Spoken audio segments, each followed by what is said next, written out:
Well, hello everyone, it's Mary. Welcome back to the Kraftgali channel.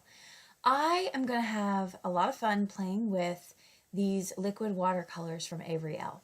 So I just bought 3 of the primary colors. Now green's not primary, but it kind of comes out as yellow. We had the lemongrass, the sapphire, and the cherry.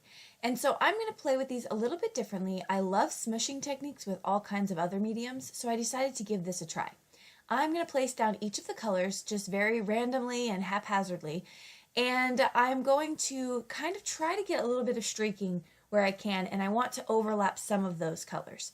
So surprisingly, when you mix the lemongrass and the sapphire, or the lemongrass and the cherry, you're going to get that medium color, such as orange or purplish. Sorry, not purple, green. And so watch when I flip it over. Holy cow. This is going to be the fastest possible way that I've come up with or have seen to get a galaxy background because that's what we're going to be essentially making in the end. But aside from a galaxy background, just a mix of beautiful colors. It is just amazing. So I keep going until I can see that maybe there's a little bit of a missing color in there. And once I do see that, I'm going to go back in and just add a little bit more of the color that I feel is missing. And so right there I added some more lemongrass. And I'm going to pick that up, and then there we go. You see how it's more yellowish than it is green? It looks green in the bottle, but it actually comes out yellow. So then the final one, we get this nice soft look. So I'm going to show you real quick some of them that came out, and then we're going to get to making these into galaxies. So the first thing I'm going to do is put some opaque white paint onto my block here and take my toothbrush and just flick it with my thumb. This gives the illusion of the stars in the galaxy, how there's so many and just kind of close together. Some are far away from each other. So I really like that. Once I do that, I take a paintbrush and then I'm going to go in and do the dabbing motion. And that's going to give me some of those bigger splatters throughout my card here. So there we go. That's going to give me my... Now the galaxy isn't done because I felt after I was done with all the white splatters that it was missing a little bit of darkness around the outside. But before we get to that, I'm going to go ahead and sprinkle on some of this glow-in-the-dark embossing powder. Now, I will be 100% honest with you. I was a little skeptical. I was like, how is this really going to work? Well, spoiler alert, it's amazing. It works so well. So the picture at the end of the video doesn't really do it justice. You have to see this in person, but they really do light up. So there's so many ideas I have with this stuff. Anyway, okay, so I cut the panels down because I want to get rid of that extra white edge around, and I'm taking some black soot distress oxide around the corners. Then I take sort of like a blank or clean little sponge dabby thingy, and I'm going to just blend that in. So here I'll do it again. I'm going to take the black soot around the outside of it, and that's going to give, again, the illusion of the galaxy where it's black, and then the fun, colorful parts on the inside. And so galaxy skies could take a long time to make if you're mixing colors, but this, you saw me slap down the paper and pick it up. It was so fast.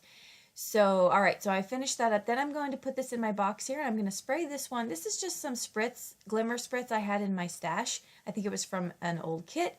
This one really does do a lot of shimmer and shine, and then the other ones I just sprayed some soft sparkle spray as well. Any sparkle spray would work for that. And then here I'm going to go in and stamp with some stars, and any stars you have, again, they will work. And I'm going to heat set that. You're not going to be able to see things that are heat set on the card if you just use the glow-in-the-dark embossing powder. So I went back and I stamped them out again and heat embossed them with white embossing powder this time because I did want the stars to be able to be seen, you know, with the card during the daytime. I don't know how many people are going to receive my card and open it up in the dark. So, all right, here I'm going to make some glow-in-the-dark embossing powder paper. So I just pour that all over and then heat set that. You do have to heat set it for a little bit longer than a regular embossing powder, so just keep that in mind when you're doing it. But you just want to get that nice and set. And then I cut that out with some stars that I had, some star dies. Now this is the sentiment we're going to be using from this stamp set right here, Lawn Fawn, and it says, "You light up my world." And I thought that was so super appropriate for this galaxy and for this glow-in-the-dark galaxy card. So I'm going to stamp that out on some black cardstock here. And once I do that, I'm going to heat set it in some super fine white embossing powder. And that is going to make sure that that sentiment comes out nice and crisp and clean. And that's exactly what I love, the black on white, the white on black sentiments. I think that's so great. And then I'm just going to basically cut those down into strips for my cards. On this one, I am going to, I just want to show you all the glimmer for that one real quick, but on that one I'm going to put a little bit of a different sentiment on there. Here I am setting down all of my stars, just popping them up with some foam tape, and I wanted to give them some added dimension, but those glow-in-the-dark stars really add something really nice to it. And there you can see they are so bright in the dark, so I love them. Okay, so let's work on this last panel here. I am going to take the thanks die from Paper Rose, and I'm going to cut out the thanks word in black, and then use some of that Concord and Ninth glitter cardstock that I find amazing, and I'm going to use that as the shadow. Putting it down with some Nuvo glue here, I'm just going to place that down in its glitter cardstock, so you want to lay something heavy on top of that, or else it will not stick as well. So make sure you do that. And then I cut out another sentiment here. This sentiment is from Sewn with Love from Altenew, and it says "You're the best." And I thought that was went well and complemented that thanks die right above it. So that will then give me another thank you card, because I am always in need of thank you cards. And I love the shimmer and shine of this one as well. So here we have our 3 cards, that galaxy cards that normally may have taken me a very long time to do, took me in no time at all. Now I am going to cut down this panel, the card bases for all 3 of these cards, because I made the panels so much smaller. I kind of wanted the card bases to just match them a little bit better so they didn't get lost on it. And here we go, a classic error. I just put down my panel upside down. There you go. We all make mistakes. We're all human. So I am going to rip that off very carefully and then just turn it around and put it down correctly. Yes, I thought I'd keep my blooper in there for you all. Don't judge too much.